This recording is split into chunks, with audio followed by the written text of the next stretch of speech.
சாந்தி Ganesh talk வியூவர்ஸ்க்கு வணக்கம்.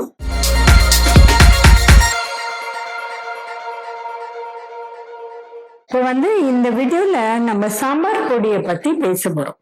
இப்போ சாம்பார் பொடி பேசிக்கா பாத்தீங்கன்னா எல்லாருமே வெளியில வாங்கிடுறீங்க.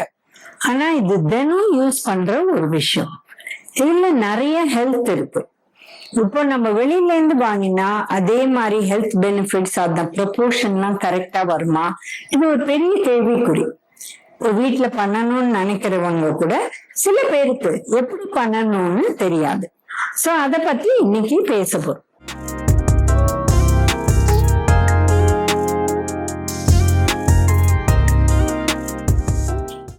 இப்ப பாத்தீங்கன்னா அதுல இருக்கிற ப்ராடக்ட்ஸ் அப்படின்னு பாத்தீங்கன்னா முதல்ல தனியா, அப்புறம் வர மிளகா, சேப்பு மிளகா, அடுத்து பாத்தீங்கன்னா உங்களுக்கு துவரம் பருப்பு, உளுத்தம் பருப்பு, மிளகு, அப்புறம் இதுல நம்மளோட வெந்தயம் பிளஸ் ஜீரகம் கொஞ்சம், அதை தவிர பெருங்காயம்.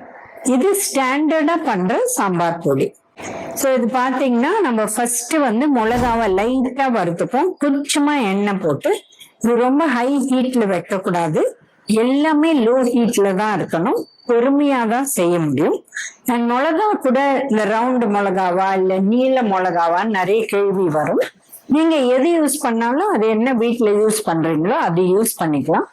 ஆனா இந்த காலத்துல மிளகா கூட மேல ஒரு வெள்ளை இது தட்டிடுது, வாங்கி ரொம்ப நாள் ஆயிடுச்சுன்னா அது யூஸ் பண்ணக்கூடாது. இல்ல தொடச்சிட்டு வெயில்ல போட்டுட்டு தான் யூஸ் பண்ணணும். ஏன்னா அது கொஞ்ச காலம் அது ரெகுலரா யூஸ் பண்ணக்கூடாது. நல்லா தொடச்சிட்டு வெயில்ல காய போட்டுட்டு யூஸ் பண்ணலாம். சோ வர மிளகா முதல்ல. அடுத்தது தனியா. தனியா கிட்டத்தட்ட மிளகாக்கு 2 மடங்கு குவான்டிட்டி. தனியாங்கிறது நம்மளோட தனியாவோட சீட்ஸ். அந்த தனியா சீட்ஸ் ரொம்ப லைட் வெயிட், அதனால குவான்டிட்டியில நல்லா வரும். அண்ட் தனியாங்கிறது ரொம்ப ரொம்ப நல்லது டைஜஷனுக்கு. அதனாலதான் சாம்பார் பொடி ரசப்பொடியில இதை போடுறோம் நம்ம. சோ தனியா உண்டு. அடுத்தது துவரம் பருப்பு. இது லைட்டா வறுத்துட்டு ரொம்ப ப்ரௌன் பண்ணக்கூடாது. இதெல்லாம் ரொம்ப கம்மி எண்ணெயில வறுத்தா போறோம். பருப்பெல்லாம் மிளகா அண்ட் தனியாக்கு மட்டும் கொஞ்சம் எண்ணெய் போட்டா போறோம். அதுக்கு அடுத்தது உளுத்தம் பருப்பு. அது ரொம்ப கம்மி தான், ஒரு 2 டேபிள் ஸ்பூன் வேணா, ஒரு கிட்டத்தட்ட 1 கிலோ சாம்பார் பொடிக்கு. அதுக்கப்புறம் பாத்தீங்கன்னா மிளகு. இப்போ மிளகு டைஜஷனுக்கு ரொம்ப நல்லது. சில பேர் சாம்பார் பொடியில மிளகு போட மாட்டாங்க, ரசத்துலதான் போடுவாங்க.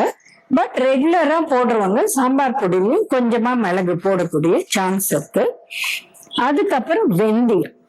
ஏன் வெந்தயம் ரொம்ப நல்லதுன்னா இதுவுமே வயிற்று புண்ணு, வயிற்று வலி இதெல்லாம் வராத தவிர்க்கக்கூடிய ஒரு விஷயம்.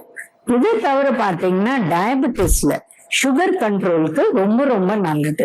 சோ பருப்பு வகைகளை தவிர, ஏன்னா பருப்பு சேர்த்தாலே சிறிய அளவு புரத சத்து வரும். பட் இது அந்த அளவு சாம்பார் பொடியில வராது. ஏன்னா நம்ம மெயினா ஆட் பண்றது அதுல தனியான் மிளகா. சோ பருப்பு சும்மா ஒரு ஸ்ட்ரென்த் கொடுக்கதான். சோ புரோட்டீன் சாம்பார் பொடியில இருந்து வருதுன்னு பாத்தீங்கன்னா ரொம்ப குறைவுதான். ஏன்னா நம்ம போடுற பொடி கூட 2 டீஸ்பூன் இல்ல 3 டீஸ்பூன் தான், கிட்டத்தட்ட ஒரு 750 ml, அதாவது 3/4 லிட்டர் சாம்பாருக்கு நம்ம போடுறோம். சோ ரொம்ப பருப்பு அதுல சேராது. அடுத்து பாத்தீங்கன்னா பெருங்காயம். இப்ப பெருங்காயத்திலேயே பல விதம் கிடைக்குது. இப்ப பாத்தீங்கன்னா கெட்டி பெருங்காயம், பெருங்காயம் பவுடர், பெருங்காயமே ஒரு சின்ன சின்னதா உடைச்சு கொடுக்குறாங்க. உங்களுக்கு எது சௌரியமோ எடுத்துக்கலாம். பட் ட்ரெடிஷ்னலா பண்ணினது கெட்டி பெருங்காயம். இதை டெஃபினட்டா லைட்டா ஆயில்ல ஃப்ரை பண்ணலாம். இப்ப என்ன ஆயில் யூஸ் பண்ணோம்? நம்ம ஊர்ல பேசிக்கா நல்லெண்ணெயில தான் செய்வோம். யாருக்கு நல்லெண்ணெய் பிடிக்கலையோ அவங்க கடலை எண்ணெயில செய்யலாம். ஏன்னா அது சவுத்ல பேசிக்கா தமிழ்நாடுல யூஸ் பண்ற ஒரு ப்ராடக்ட் தான். இதை தவிர சில பேர் கருவேப்பிலைய நிழல்ல இதை உலர்த்தி அதை ட்ரையா வச்சுட்டு அதை கொஞ்சமா வறுத்துட்டு ஆட் பண்ணாங்க. சோ இது எல்லாமே சேர்த்துட்டு நம்ம ஃபர்ஸ்ட் மிளகாவை அரைச்சிக்கணும், அப்புறம் தனியாவை போட்டு அரைக்கணும். அதுக்கப்புறம் பருப்பு மிளகு எல்லாத்தையும் ஒன்னொன்னா அதுல ஆட் பண்ணி நல்லா நைஸா அரைச்சிக்கணும். சாம்பார் பொடிங்கிறது நல்ல நைஸா இருந்தாதான் அது சாம்பாரோட சேர்ந்து நல்லா வரும். அண்ட் இது எப்ப போடணும்?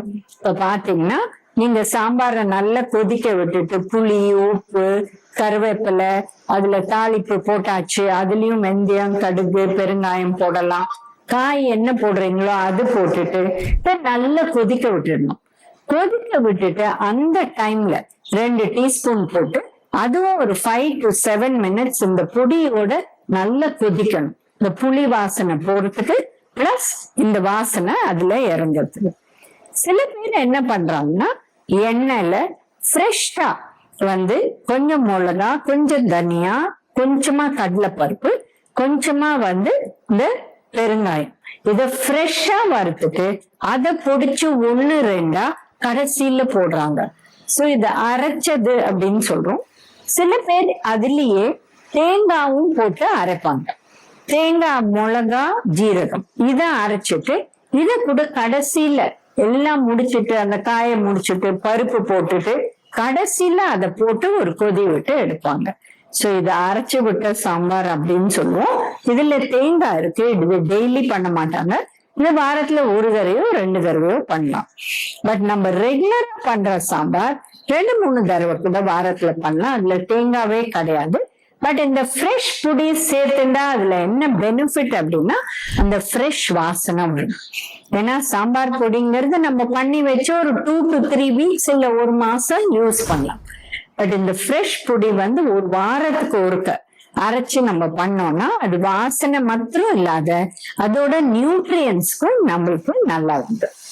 ஸோ சாம்பார் பொடியில என்னெல்லாம் நியூட்ரியன்ஸ் இருக்கு? நம்மளுக்கு டைஜஷனுக்கு தனியாவும் மிளகாவும் இருக்கு. பருப்பு அதுக்கு ஒரு ஸ்ட்ரென்த் கொடுக்குது, பட் லைட்டா புரோட்டீன் கிடைக்குது. மிளகு, ஜீரகம் இது ரெண்டுமே நம்மளுக்கு டைஜஷனுக்கு ஹெல்ப் பண்றது. ஜீரகம் வறுக்கவே கூடாது. கடைசியில சூடா இருக்கிறதுல அப்படியே போட்டு முடிச்சிடணும். அது வறுக்க வேண்டிய அவசியம் இல்லை.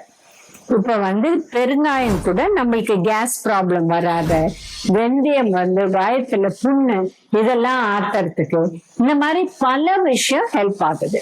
ஸோ அதனால சாம்பார் பொடி வீட்டுல பண்றது நல்லது. இப்ப சில பேர் என்ன பண்றாங்கன்னா மிஷின்ல கொடுத்து பண்ணி வச்சிடுறாங்க. அது கூட ஓகே. ஏன்னா அந்த காலத்துல பெரிய ஃபேமிலி இருப்பாங்க, 20 பேர் அந்த மாதிரி, அப்ப அந்த மாதிரி பண்ணிக்கலாம். பட் 2 பேர் 3 பேர் இல்ல 4 பேர் இருக்கிறது நம்ம மிக்சிலேயே நல்ல நைஸா அரைச்சிட்டு அப்படியே யூஸ் பண்ணிக்கலாம்.